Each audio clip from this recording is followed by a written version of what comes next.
When you begin to look at your life, you can decide to use fear as a blocker, or you can decide to use it as building blocks.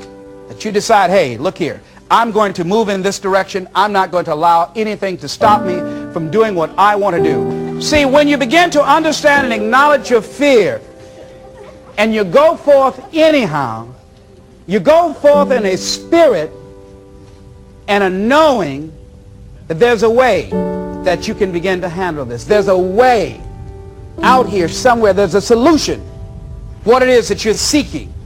That you have the capacity to whatever comes up, to handle it, to face it.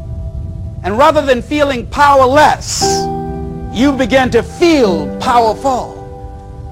See, when all of the major downsizings that are taking place around this country, there are a lot of people who are biting their fingers in fear that they might lose their jobs. But there are few people who have decided within themselves, I'm going to make it. Some people aren't waiting to be cut. Some people are moving on their own because they feel within themselves, I've got what it takes to make it. They're not afraid about tomorrow because of how they see themselves, because of what they feel that they deserve, because of what they feel that they can create for themselves. Because these people have decided, as they look at the future, as they look at themselves, there's a way. Where there's a will, there's a way for me to begin to create a way out of no way. And when you have that kind of consciousness, when you have that kind of spirit, nothing can stop you. Nothing. What would your life be like as you look toward the future if you decided, I'm not going to allow my fears to stop me? What would your life be like? What would your future be like if you decided to want that which you desire so strongly that it prepares you past your fears, that you experience the fear, as the one book says, feel the fear and do it anyway? What would your life be like? And I'm saying to you that all of us who have been entombed by fear have the capacity to resurrect ourselves and to resurrect our dreams. And you have. Is it easy? No. It's not easy. Can I do it? Yes. What's one of the ways to get started? Some of us need somebody to hold our hands. Sometimes we need somebody to help us out. Be willing to say, I don't know. Be willing to reach out. Be willing to get some assistance to take you to the next level. What great athlete. You never expect boxers to make profound statements. I think it was Joe Frazier who said this one. He says, all of us are like the blind man at some point in our lives standing on the corner waiting for somebody to lead us across. So all of us at some point in our lives need some help, need someone to reach out to us, to throw out the lifeline, to help us go across some treacherous waters that we couldn't navigate by ourselves. None of us do it by ourselves. All of us at some point in our lives. We need that kind of help. We need that kind of assistance because we grow from the people we have in our lives that can enrich our lives personally, professionally, spiritually, and all the dimensions of our lives. We don't grow in a vacuum. So as you look at yourself, whatever fears you have, that maybe you need some help in strengthening yourself in that area. As you assess your strengths and your weaknesses, as you begin to prove yourself and your passions and your dreams and your goals and the things that you want, if you decide to experience all of your true potential, as you decide to manifest all of your greatness, as you decide, wait a minute, what else is available to me out here if I decided to experience the fear of rejection, the fear of no, the fear of failure, the fear of standing by myself? What else is available? Of taking a chance, of fear of losing it all. What else is available to me that will bring some extra meaning and value? The fear of people not liking me. You know how many people do things they don't want to do because they want everybody to like them? Everybody's not going to like you. No, it's just not that kind of world.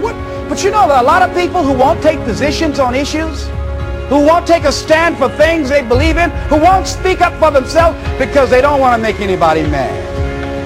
Oh, it was Bill Cosby. He said, I don't know what the secret of success is. He said, but here's what I know what the secret of failure is. He said, trying to please everybody.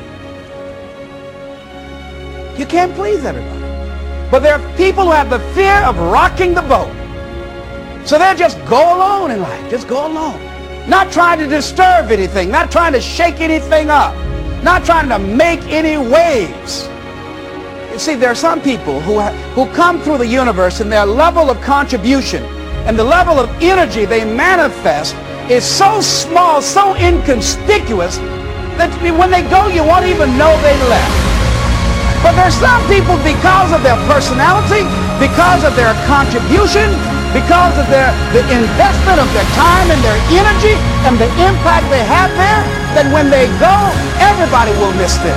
So when Mother Teresa checks out, everybody will know. When Rosa Parks, everybody will know. Nelson Mandela, everybody will know. Why? Because of their contribution. See, but there's some people, because their contribution is so small, no one will care. So I'm saying, before you are boxed and buried, decide that you're going to box and bury your fears. Decide that you're going to begin to live life on a new level, seeking out new horizons, that you're going to find more love and more joy and more ways to give more to life. God said something, I love this. He says, everything a man does for himself, guess what?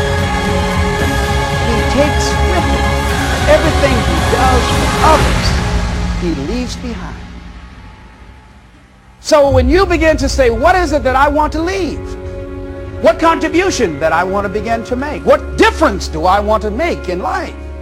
What is it that I want to do with the rest of the life that I have left? What chances I need to take? What risks do I need to begin to embrace? What fears do I need to step on? What areas of my life am I dead right now? What dreams? You can either live your dreams or live your fears. You have got to get to a point where you say, I'm sick and tired of living like this. There's got to be more. That's when people go out and strike out on their dreams. That's when people get out of relationships where they're dying together rather than growing together. That's where they leave. I tell you, one of the exciting things about life is you got to keep the child in you. Little children dream. After we become adults, life slaps you side the head a few times, and then you don't dream anymore. Bigger Thomas in the book on The Invisible Man, I think it was, he said, the impulse to dream has been slowly beaten out of me through the experience of life. And most people, ladies and gentlemen, have stopped living their dreams because of the lessons they've learned from life or things they've picked up, because we've only been born with two fears. The fear of a loud sound or the fear of falling. And all the other fears are fears we learn. Fears we pick up. Whatever you're scared of, your life, the value you brought to the planet, far more important than whatever you're afraid of. You're stronger. So as we begin to look toward the future and look at what will it take for us to break through those fears. One, acknowledging the fear, knowing it's all right. Some fear is healthy. Beginning to know that your dreams, your passions, your drive to achieve whatever it is you want, as it has more power and meaning, it will move you past your fears. As you begin to feel that you deserve it, your passion and goal is so strong, the fears won't matter. You begin to trust yourself and put yourself in the situation where you have to make it happen. You will make it happen. Ladies and gentlemen, I don't believe this. I know this from my own life experience. I know that you've got greatness within you. I know that you have unlimited potential in you. I know that you have something to give to the universe that was not here before you showed up. Somebody said that life is God's gift to us, and how we live our lives is our gift to God. What kind of gift are you giving? And what kind of gift could you give if fear wasn't an issue? And I'm saying, you can have fears, but don't surrender Don't let your fears have you. You're more than capable of making this your decade.